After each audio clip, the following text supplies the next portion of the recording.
Hi friends, இன்னைக்கு நான் என்ன ரெசிபி பண்ணியிருக்கேன்னா, வெயிலுக்கு ஏத்த மாரி ஒரு கூட்டு, ஒரு பச்சடி, அப்புறம் ஒரு தொகையல். இது 3ம் தான் பண்ணியிருக்கேன். என்னோட ஸ்டைல்ல நான் எப்படி பண்ணியிருக்கேன்னு காமிக்கிறேன்.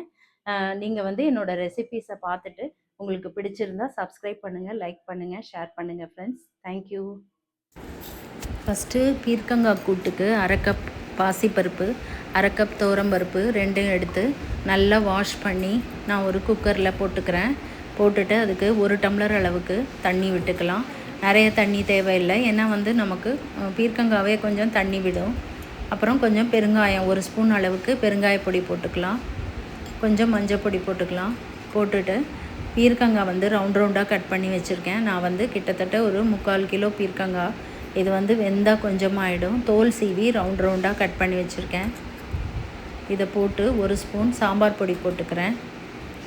இதில் இந்த சாம்பார் பொடி சேர்க்கும்போது நல்லாயிருக்கும் டேஸ்ட்டு. சேர்த்து ஒரு 3 விசில் விட்டுக்கலாம். குக்கர் மூடி வச்சுக்கலாம். அடுத்தது வெள்ளரிக்காய் பச்சடி பண்ணுறதுக்கு வெள்ளரிக்காவை ஒரு 4 வெள்ளரிக்காய் இருக்க தோல் சீவிட்டு துருவிக்கலாம்.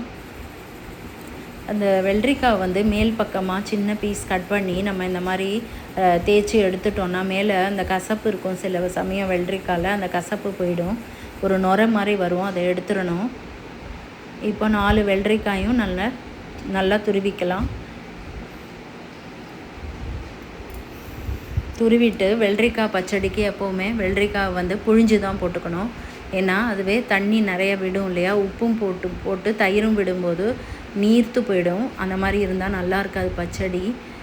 நல்லா பிழிஞ்சிடணும். அந்த வாட்டரை வந்து வேஸ்ட் பண்ண வேணாம். வீட்டில் குழந்தைங்க இருந்தால் கொடுங்க, வெயிலுக்கு ரொம்ப நல்லது. இல்லை பெரியவங்களே கூட நீங்கள் கூட குடிக்கலாம். அந்த மாதிரி திடீர்னு நமக்கு வயிறு சூடாகும், சில சமயம் வயிற்று வலி வரும் இல்லையா, அதுக்கெல்லாம் கூட இது ரொம்ப நல்லது. உங்களுக்கு கோல்ட் ஆகாது அப்படிங்கிறவங்க குடிங்க. அப்புறம் கொஞ்சமாக ஒரு 2 ஸ்பூன் தேங்காயும் சேர்த்துக்கிறேன் அந்த பச்சடிக்கு. கொஞ்சமாக எண்ணெயில் கடுகு, உளுத்தம்பருப்பு, 2 பச்சை மிளகா, பழுத்த மிளகாவாக இருந்தது பரவாயில்ல, ஆனால் காரம் லேசாக காரம் இருக்கும் இல்லையா, அதுக்காக. அப்புறம் கொஞ்சம் கருவேப்பிலை போட்டு தாளித்து கொட்டிக்கலாம். இதுக்கு தயிர் வந்து நீங்கள் அந்த டயத்துக்கு கூட சேர்த்துக்கலாம். எப்போ சாப்பிட்றோமோ அப்போ சேர்த்துக்கலாம். இதில் வந்து தயிரில் நான் ஆடை வந்து எப்போவுமே வில்லேஜ் மில்க் வாங்குகிறேன். அதில் ஆடை சேரும். ஒரு 1/2 லிட்டர் வாங்குகிறேன். இது உரக்கு ஊற்றுறதுக்காகவே. ஸோ அதிலேருந்து நான் ஆடை வந்து ஒரு 3 நாள் ஆச்சு சேர்த்துட்ருக்கேன். ஒரு 10 டேஸ் 15 டேஸ் ஆனதும் நான் அதை வெண்ணெயாக அடிச்சுப்பேன். இப்போது மேலே இருக்கிற அந்த ஆடையெல்லாம் எடுத்துட்டு தயிரை சேர்த்துக்கலாம். எவ்வளோ தயிர் வேணுமோ அது உங்கள் விருப்பம். கெட்டியாக இருக்கணும்னா கொஞ்சமாக சேர்த்துக்கோங்க, இல்லை கொஞ்சம் தண்ணியாக இருக்கணும் அப்படின்னா நிறைய தயிர் சேர்த்துக்கலாம். இதை நல்லா மிக்ஸ் பண்ணிக்கலாம். ஒரு கடாயில் தொகையலுக்கு நான் இப்போ வறுக்க போகிறேன். ஒரு ஸ்பூன் எண்ணெய் விட்டு, 1 டேபிள் ஸ்பூன் எண்ணெய் விட்டுருக்கேன். அதில் உளுத்தம்பருப்பு போட்டிருக்கேன் 2 டேபிள் ஸ்பூன். அதுலேயே வந்து ஒரு 4-5 மிளகாய் வத்தல் போட்டுக்கிறேன். இது வந்து இந்த பேடிகே சில்லின்னு சொல்லுவோம் இல்லையா, அதுதான். ஸோ ரொம்ப ஒன்றும் காரம் இருக்காது. அதனால் ஒரு 5 மிளகாய் வத்தல் போட்டிருக்கேன். கொஞ்சமாக பெருங்காயம் அதிலேயே சேர்த்துக்கிறேன்.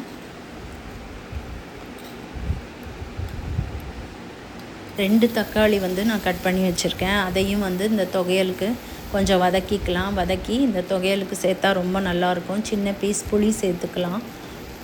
மஞ்சள் பொடி எல்லாம் சேர்த்து ஒரு 2 நிமிஷம் வதக்கினா போதும். வதக்கிட்டு நம்ம நல்லா வாஷ் பண்ணி வச்சுருக்கேன்.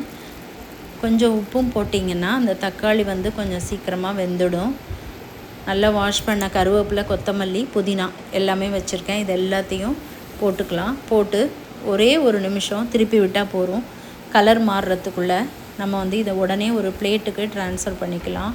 கடாயிலே இருந்து அப்படியே ஆற வச்சோன்னா கலர் மாறிடும், இந்த க்ரீன் கலர் மாறிடும். அதுக்காக இப்போ உடனே ஒரு பிளேட்டில் கொட்டி ஆற வச்சுக்கலாம்.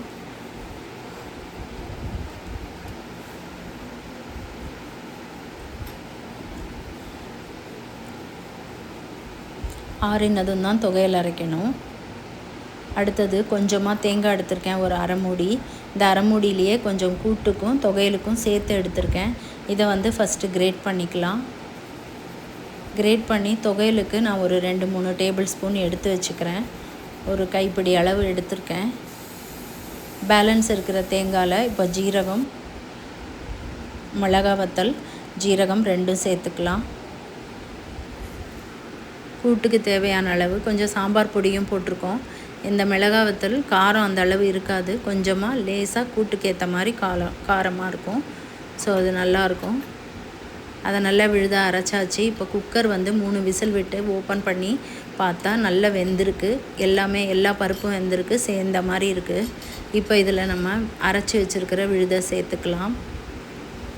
சேர்த்து ஒரே ஒரு நிமிஷம் இதை நல்லா கொதிக்க விடலாம். அப்போ தான் அந்த பச்சை வாசனை போகும். கொஞ்சம் தண்ணியும் சேர்த்துக்கலாம், ஏன்னா ரொம்ப திக்காக இருக்கிற மாதிரி இருக்குது. இது ஒரு கொதி வரட்டும். அதுக்கு தேவையான அளவு உப்பு போட்டுக்கலாம். கூட்டுக்கு காயெல்லாம் வெந்ததுக்கப்புறமா தான் உப்பு போட்டு கொஞ்சம் கொதிக்க விடணும். முதல்லையே போடக்கூடாது, போட்டால் ஜாஸ்தி ஆகிடும் சமயத்தில். இப்போ வந்து தாளித்து கொட்டிக்கலாம். கடுகு, கருவேப்பிலை 2 தான் தாளிக்க போகிறேன், ஏன்னா பெருங்காயம்லாம் ஃபஸ்ட்டே போட்டுட்டோம் நம்ம.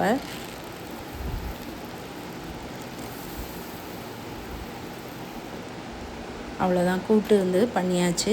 கூட்டு தாளித்து கொட்டி எப்போவுமே உடனே மூடி வச்சா நல்லாயிருக்கும், அந்த ஸ்மோக்கி ஃப்ளேவராக நல்லாயிருக்கு பாருங்கள். நல்ல ஒரு ஃபைபர் இருக்கிற காய் இது, நல்ல உடம்புக்கும் குளிர்ச்சி. இப்போ இந்த தேங்காவை போட்டிருக்கேன். அது கூடவே துவையலுக்கு தேவையான ஐட்டம்ஸ்லாம் போடலாம். அடியில் வந்து மிளகாய் போட்டுக்கிறேன். அதுக்கப்புறம் மற்ற ஐட்டம்ஸ் எல்லாம் சேர்த்துக்கலாம். கொஞ்சமாக வெல்லம் சேர்க்குறேன். உங்களுக்கு வேண்டாட்டி வெல்லம் சேர்க்க வேண்டாம். இனிப்பு லேசாக இனிப்பு இருக்கும், அது பிடிக்காது அப்படின்னா நீங்கள் சேர்க்க வேண்டாம். அப்படியே இதை அரைங்க, ரொம்ப நல்லாயிருக்கும். தண்ணியே விட வேண்டாம், கெட்டியாக அரைக்கணும். துவையலும் போது கெட்டியாக இருந்தால் தான் நல்லாயிருக்கும் சாதத்துக்கு பிசைஞ்சு சாப்பிட. இதுதான் பீர்க்கங்காய் கூட்டு, வெள்ளரிக்காய் பச்சடி பண்ணி துவையல் அரைச்சிருக்கேன். இன்றைக்கி இதான் நம்ம வீட்டு சமையல். ஆத்தூர் கிச்சலி சம்பா ரைஸு. இதான் ஃப்ரெண்ட்ஸ் நம்ம வீட்டு சமையல். தேங்க்யூ.